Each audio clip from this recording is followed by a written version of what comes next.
Halo, Assalamualaikum warahmatullahi wabarakatuh. Bagaimana kabarnya hari ini? Sukses selalu, terima kasih. Dan hari ini dinyatakan bahwa besok tanggal 1 Maret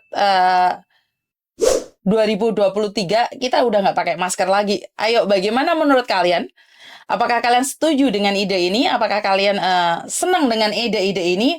Atau kalian malah merasa, ah enggak juga Limis, enakan pakai masker sih sebenarnya. Ah enggak lah Miss, sebenarnya aku lebih suka seperti ini, seperti itu. Ayo bagaimana dengan kalian? Saya pribadi, saya masih tetap suka pakai masker. Karena sekali lagi menghindari dari debu-debu dan ngirit lipstik. Jadi orang usah liftikan, tetap pakai masker. Itu saya. Bagaimana dengan kalian? Karena sudah merasa nyaman dengan pakai masker. Cuman kadang-kadang lewes pas bedaan kandel di masker kelet. Jadi waktu ngambil itu gak iso kelihatan ya. Ini yang pertama. Dan yang kedua, piye kabare sing senengane ngapusi masker harus dilepas kabeh apa Cik? Tetep maskeran. Bercanda jangan diambil hati. Jadi di akhir Februari ini kita meringkas banyak hal yang terjadi di bulan Februari ini.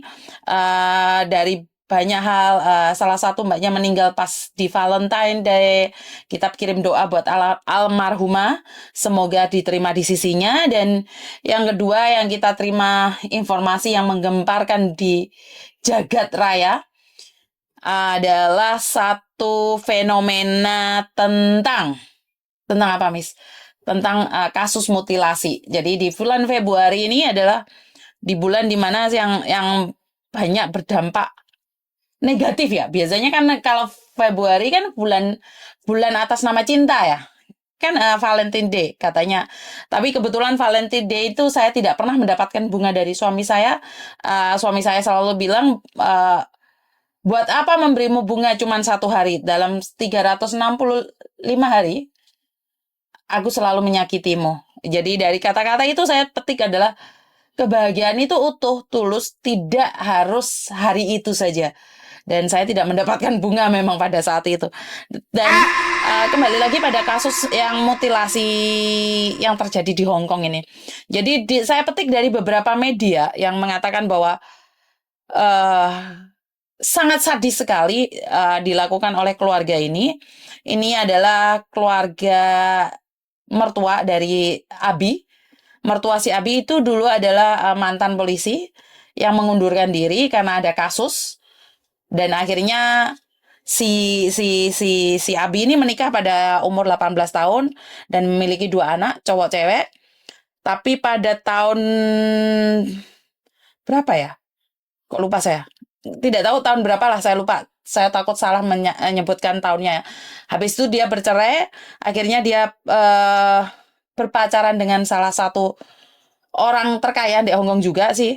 Abi ini orang kaya juga karena dia sebagai modeling, dan dia punya rumah yang ditempati oleh mertuanya si Abi ini beserta suami dan anak-anaknya, mantan suami sama anak-anaknya.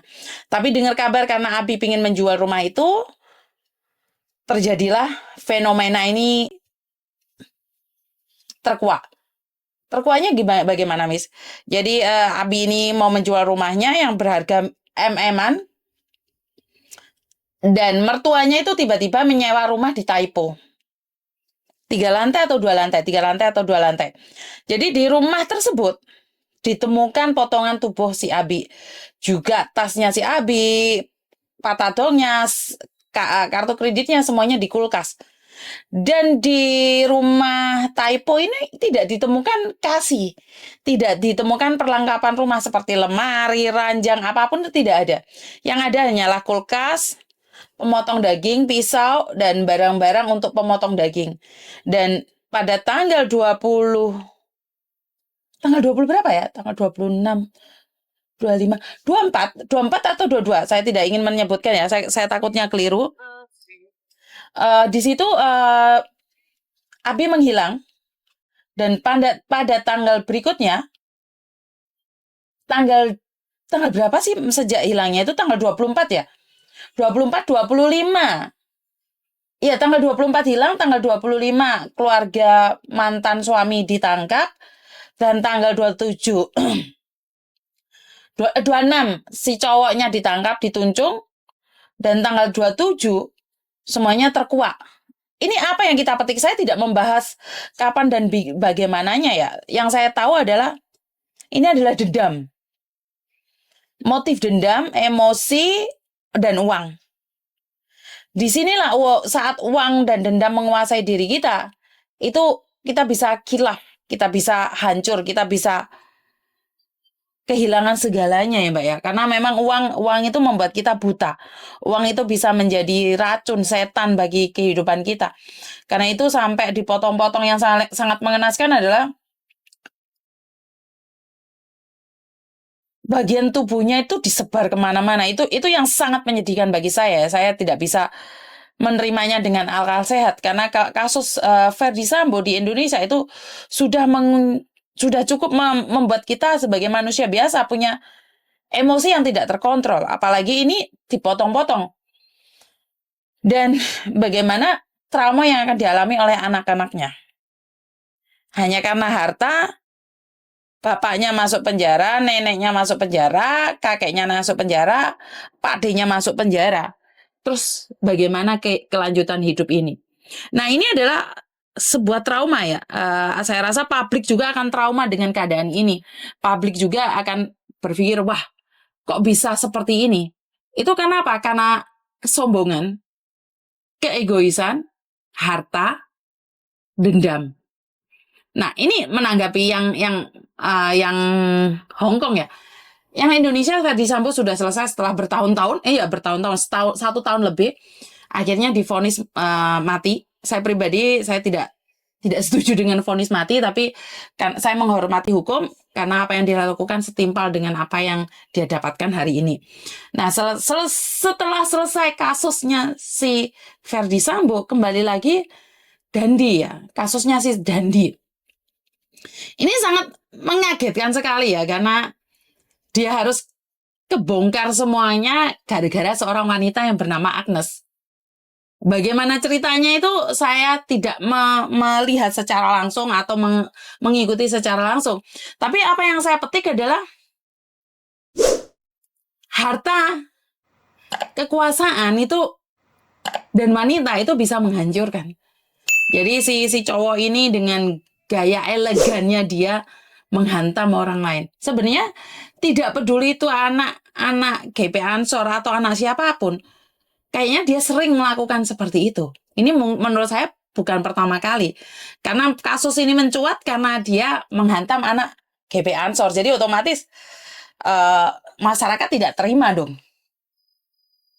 Wah, kalau dipikir-pikir gajinya berapa bapaknya tapi gaya anaknya elit banget. Nah, sampai bapaknya kehilangan pekerjaan gara-gara ulah anak. Ya ini adalah harta kekuasaan.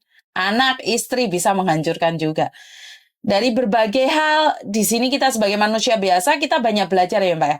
Jadi, menurut pendapat saya saja, dendam, emosi, uang, akan menjadi trauma pada diri kita sendiri. Dan kita akan hancur lebur karena itu. Karena sombong itu akan berakibat miskin permanen. Setuju nggak dengan apa yang saya katakan? Sombong itu membuat kita miskin permanen. Kenapa miskin permanen? Ya iyalah, kalau kamu tidak memperlihatkan kekayaanmu, maka bapakmu nggak akan dipecat. Bener nggak? Ini yang pertama. Dan yang kedua, kemarahan. Kemarahan yang tidak terkendali menghilangkan segala kesenanganmu.